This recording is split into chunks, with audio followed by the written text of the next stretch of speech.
We just won the big game. We drilled them and banged them and plowed them a lot. And though that sounds suggestive, let me stress that it's not.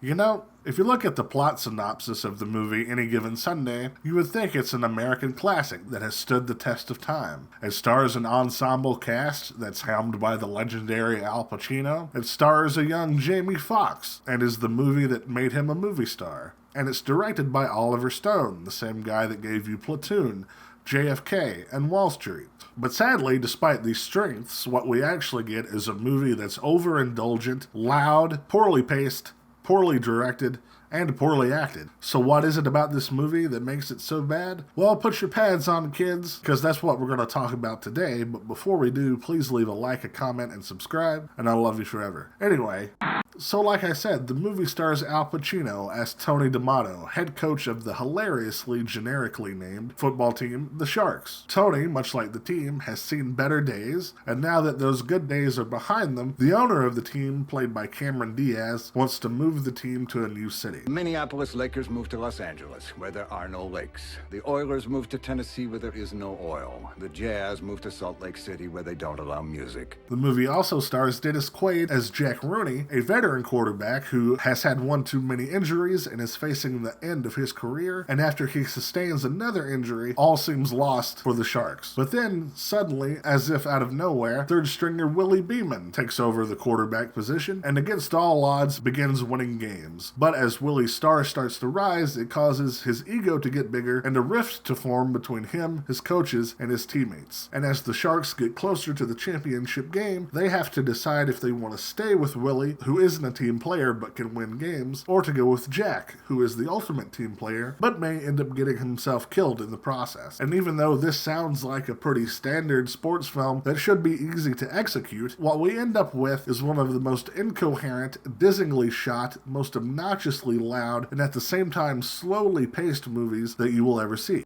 First off, just from a technical level, the film is insane. It's as if a cocaine-fueled, ADHD-riddled teen decided to shoot and edit the video by themselves rather than professionals doing it. Apparently, there are over 3,000 cuts in the football scenes, and it shows. The cuts are so frantic that the only thing you'll be able to make sense of is how bad your head hurts while you're watching the movie. Apparently, this was an actual choice made by the director, Oliver Stone, because he wanted to equate the chaos and collisions that happen in football to that of the Normandy invasion scenes that you see in the beginning of Saving Private Ryan, which makes total sense because every time I hear it immediately makes me think of this.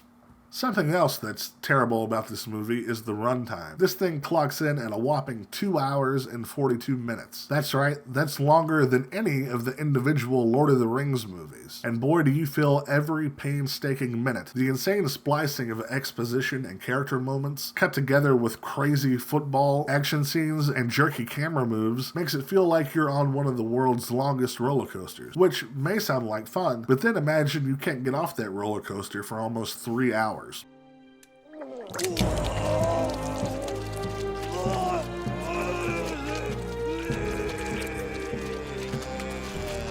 And then there's Al Pacino. But this is not just any Al Pacino, this is late 90s Al Pacino. Gone are the days of the soft-spoken, nuanced actor who gave us great performances in The Godfather and Dog Day Afternoon.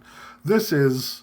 I'm a fan of man! Al Pacino. This is Al Pacino. This is the Al Pacino that's gone completely insane and now has to yell in every movie that he does for some unknown reason. Sure, it's entertaining at times. It would be nice to have a break from the madness every once in a while. Now, is it all terrible like I'm making it sound? Yeah, for the most part. But there are some glimpses of hope in this mess of a movie. Despite all these issues that I've just named, there are some pretty good actors in this movie. James Woods is great as the team's doctor. Aaron Eckhart puts in a great performance as the team's offensive coordinator, and Matthew Modine is really good as the team's medic. And all those great actors are somehow able to squeeze out performances that are actually pretty good. And despite its insanity, the movie actually does tackle some important issues that professional football has, especially the issues involving concussions, player health, and how teams use public tax dollars in order to build their stadiums. All of these bigger and better themes get lost in the nonsense that is this movie, and it takes repeated repeated viewings before you can really pick up on those things. And trust me, repeated viewings is not something that you want to experience with this movie. So, would I recommend the movie? Yes and no, I guess. If you want to get a group of friends together and watch a bonkers movie from the late 90s that makes no sense